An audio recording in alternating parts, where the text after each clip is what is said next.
Well, welcome everybody to the Rory James podcast. I'm James and I'm joined by Rory. Hi, we're back. We're back.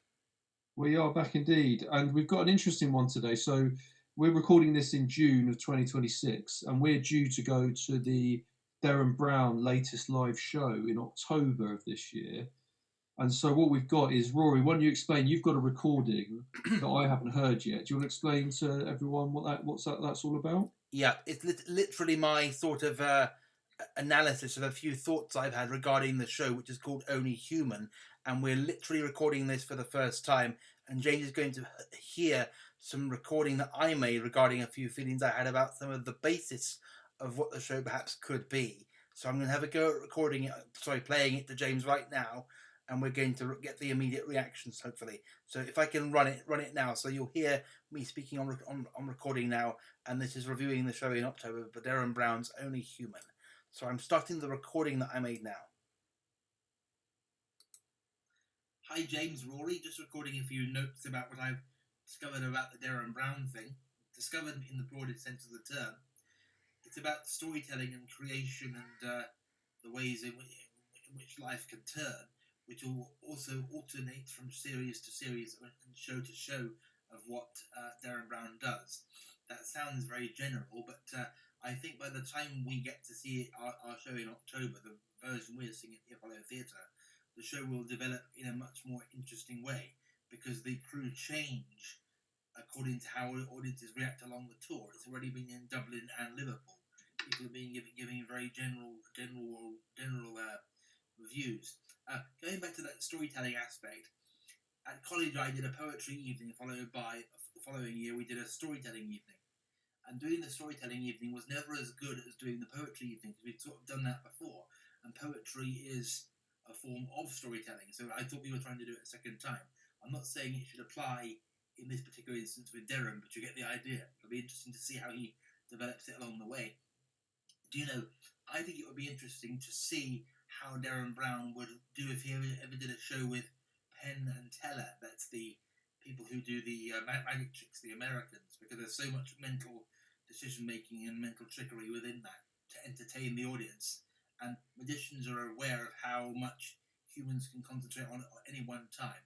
Add the showmanship, add the creation aspect, add the unsuspecting audience factor, and you can really work on a few principles to make a show look spectacular. The production team will change the show as it goes along, depending on what they discover works with audiences.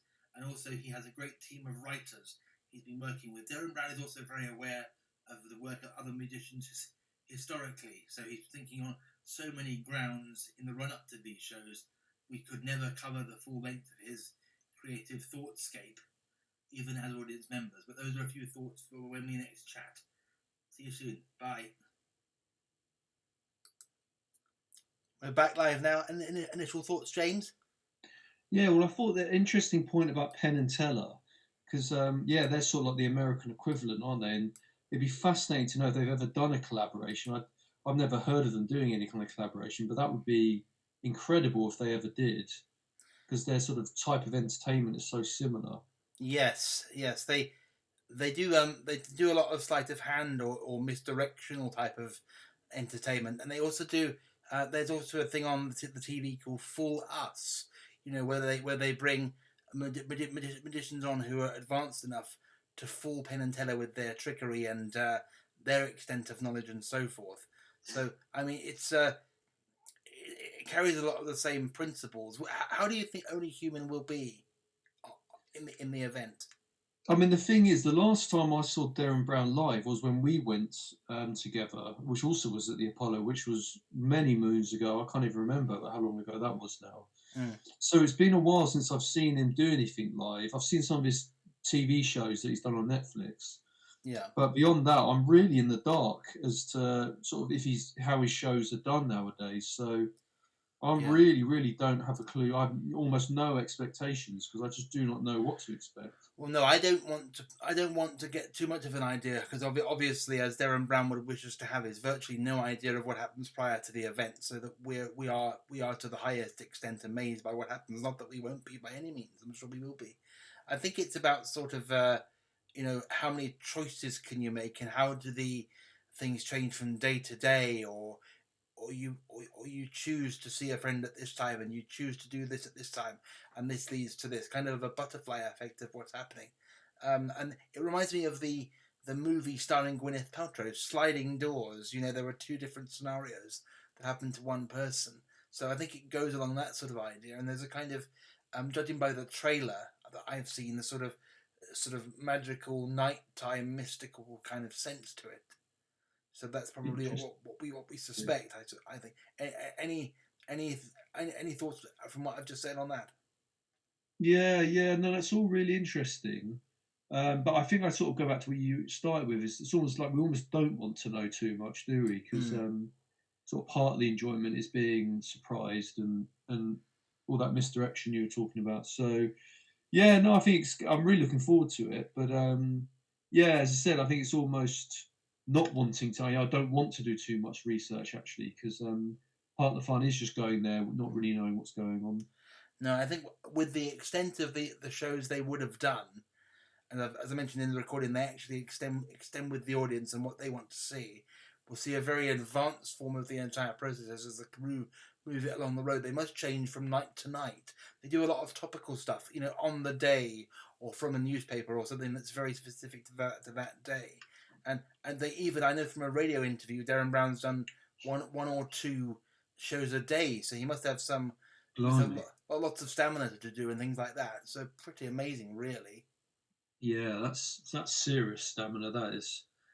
Sure it yeah, is. especially because his shows can be quite physical in a way. He's back and forth around the stage. He's getting people up. He's doing obviously kind of what's the word,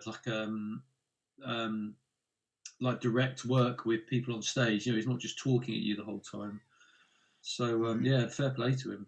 Yeah, I've seen him being interviewed on radio. He's been very sincere about some of the techniques used or some of the production qualities, but he takes on a very much magician showman type persona, so it'll be very intriguing. And we're not publishing this until we're not publishing our reaction to the shows until after the end of the whole tour, because we want you to experience it as an entire process. So if you're going to see the show after we've seen it, we don't want to preempt you either. So we'll be publishing our response sometime in January of next year. Also, they tend to broadcast a show from the tour after the end of the tour on TV, which means we'll always have it to be preserved afterwards. And it'd be amazing to think that we're seeing it on TV and the views we create after seeing it on TV and live. Very different atmospheres in both. Yeah, of course. I forgot they do that sometimes. So be interesting to see how you experience it on TV versus experiencing it live in the theatre. I know that Derren Brown's preference is for theatre. Again, he started with Paul McKenna. If you started with being inspired by the work of Paul McKenna, the hypnotist. If you want to see other reflections on Derren Brown, that was in our very first podcast published 3 years ago, which is still on our list. And that goes in tandem with the AI thing, the first thing we ever did 3 years ago.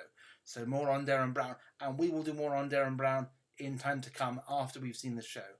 Thank you very much indeed. Thank you very much, and speak to you all soon. Definitely.